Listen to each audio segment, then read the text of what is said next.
Իշխանությունները ասում են, որ պատրաստ են ընդդիմության հետ կառուցողական դաշտում աշխատել, բայց ելույթները մենք տեսնում ենք այս պայմաններում ինչպես եք պատկերացնում այդ կառուցողական դաշտում աշխատելու իշխանությունը։ Պետք է չմոռանանք ինչի համար ենք հավաքվել։ Եթե դուք նկատեք իշխանության հայտարարությունները, դրանք հին են, դրանք մասնավորեցված, անհատական, անձնավորված են։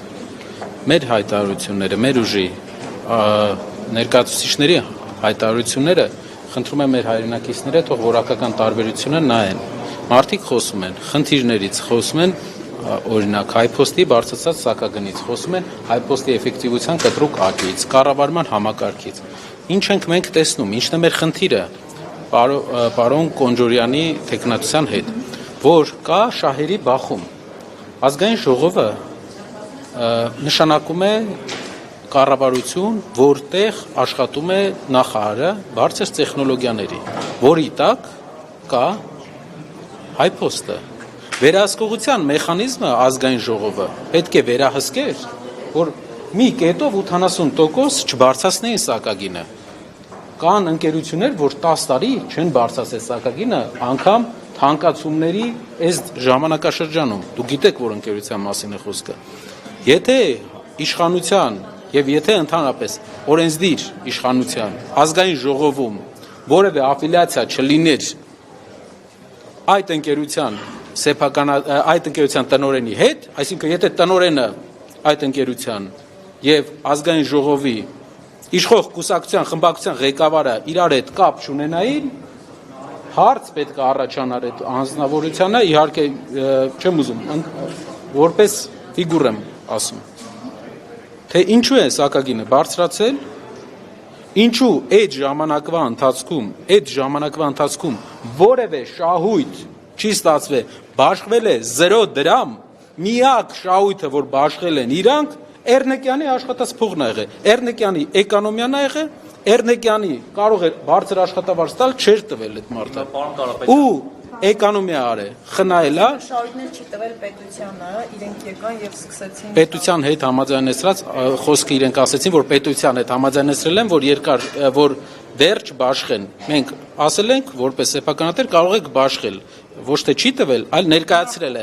ներկայացրել է շահույթը, ասել են կարող ես վերաներդրում անես։ Դա իր իրավունքն է, բայց հենց դա պարոն հեսա պատասխան։ Հենց դա ապացույցն է, որ էֆեկտիվ չեն կարողանում իրանք կառավարել։ Իրանց ընթացքում չի առաջացել այդ գումարը։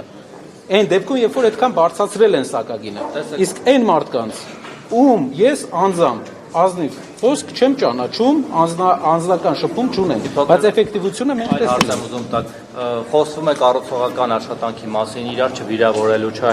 չհայոյելու, բայց տեսնում եք օրինակ Կարոն Շախոյանը 2 օր է այսպես սադրում է սուր ելույթներ ունենում, հիշեցնում է ձեր հետ կապված ինչ-որ դրվագներ։ Հիմա դուք պատասխանում եք սրան նույն ոճով պատասխանել կամ ոնց եք արձագանքում, ու ոնց եք գնահատում Ռուբինյանի առաջարկությունը եւ իր որոշ թիմակիցների հակառակ պահվածքը։ Կարծում եմ մեր ժողովուրդը արդեն այդ կոնսենսուսին եկել է, ժամանակի հարց է, որ որոշ գործիչներ դա հասկանան։ Իհարկե կլինեն խնդրահարույց պահեր, ես էլ եմ տեսնում, որ կլինի խնդրահարույց պահեր, բայց հայկական քաղաքական միտքը եթե ազնիվ լինենք այսքան ժամանակ, ընդդիմադիր եւ իշխանական հակադրության այսքան ժամանակ չի եղել, որ չունենք մենք օրակարգում չի եղել քաղաքակիրթ հակադրության օրակարգ դեռ։ Այսինքն մեր քաղաքական միտքը նոր է պատասխանում այդ հարցին, թե ինչպես պետք է սուր ընդդիմությունը եւ իշխանությունը, որը էֆեկտիվ չէ մեր կարծիքով, իրար հետ շփվեն առանց մարդկանց հիասթափեցնելու իրենց լեքսիկոնի համար։